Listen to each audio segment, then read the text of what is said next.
Puji Tuhan, kita jumpa lagi pada tanggal 23 Desember 2020. Pagi ini saya akan membaca Mazmur 37 ayat 8. Firman Tuhan berkata sebagai berikut. Berhentilah marah dan tinggalkanlah panas hati itu. Jangan marah, itu hanya membawa kepada kejahatan.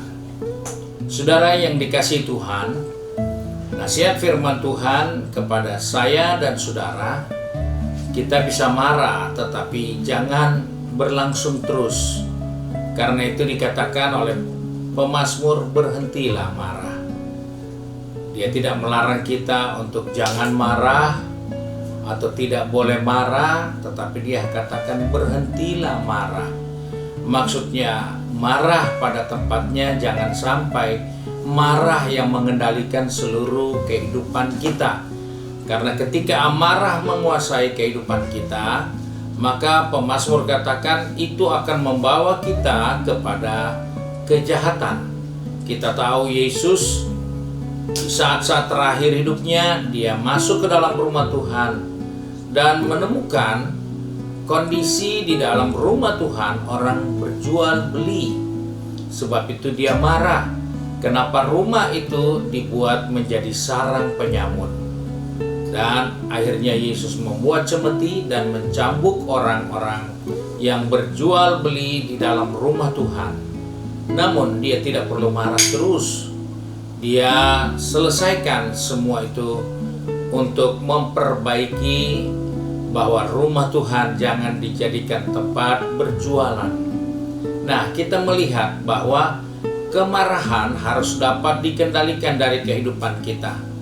Karena jika kemarahan tidak bisa kita kendalikan, maka kemarahan itu akan mengendalikan kita dalam kehidupan ini. Dan ketika kemarahan yang mengendalikan kita, maka ada banyak hal-hal yang buruk yang akan kita perbuat.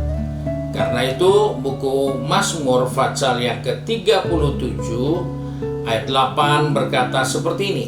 Berhentilah marah dan tinggalkanlah panas hati itu. Jangan marah, itu hanya membawa kepada kejahatan. Sebab orang-orang yang berbuat jahat akan dilenyapkan. Tetapi orang yang menanti-nantikan Tuhan akan mewarisi negeri. Kita menemukan nasihat firman Allah bahwa di dalam kita menjalani kehidupan ini, kemarahan itu bisa datang, tetapi jangan diluaskan. Dia berjalan terus dalam hidup kita. Karena ketika kita sudah merasa nyaman dengan mengerjakan marah, untuk segala sesuatu kita harus sikapi dengan marah, maka kita akan menjadi seorang yang cenderung untuk berbuat yang jahat karena kemarahan itu. Nah, saudara-saudara yang dikasihi Tuhan, amarah itu akan menghadirkan pertengkaran dan yang akan membawa kehidupan kita tidak berproduktif. Ketika kita marah berlebihan, maka kita akan membawa hidup kita dalam satu kondisi yang tidak menguntungkan, karena kita akan merugikan semua potensi yang kita miliki dalam kehidupan kita. Seperti yang dikatakan oleh Salomo dalam Mazmur Amsal Sulaiman pasal 29, di situ dia katakan dalam ayat yang ke-22, si pemarah menimbulkan pertengkaran dan orang yang lekas gusar banyak pelanggarannya. Jadi ada hal yang kita tidak perlu lakukan, tapi kita akan lakukan, dan itu berakhir dengan kesalahan. Karena itu marah tidak akan menguntungkan kita. Marah yang tidak dapat dikendalikan akan menghasilkan kerugian karena kita tidak produktif dalam kehidupan kita. Karena itu kita perlu menjadi anak Tuhan, menjadi orang percaya yang mengerti bahwa segala sesuatu tidak bisa diselesaikan dengan marah-marah, tetapi harus diselesaikan dengan bijaksana. Kemarahan bisa datang kapan saja, tetapi itu harus dikendalikan supaya kita menjadi lebih produktif dalam hidup kita. Sebab itu hari ini kita akan berbisnis, bekerja, kuliah, maupun sibuk dengan urusan di rumah tangga kita masing-masing. Jagalah hatimu, jagalah pikiranmu, jangan engkau terbawa dan selalu menyikapi dengan marah. Karena ada orang yang berkata ketika dia sudah mulai marah, dia katakan ini karena darah tinggi. Dan kita mencari begitu banyak alasan untuk membenarkan kemarahan kita. Ketika kita sudah mulai marah, kita berkata, memang nada suara saya lebih tinggi. Padahal kita marah.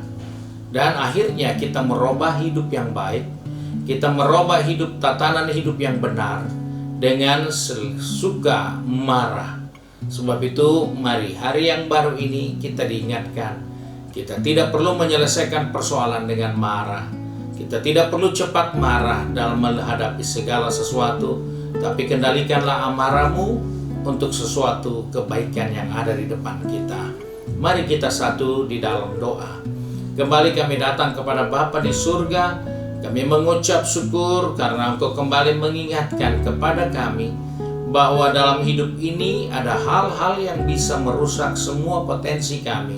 Semua hal-hal yang menguntungkan kami akan hilang begitu saja jika kami tidak dapat mengendalikan kemarahan kami.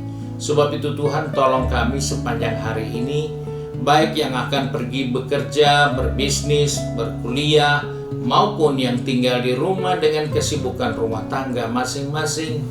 Ajar kami Tuhan untuk tidak selalu menyikapi segala hal yang kami tidak ingini dengan sikap marah, untuk menyikapi segala hal yang keliru dan salah dengan marah.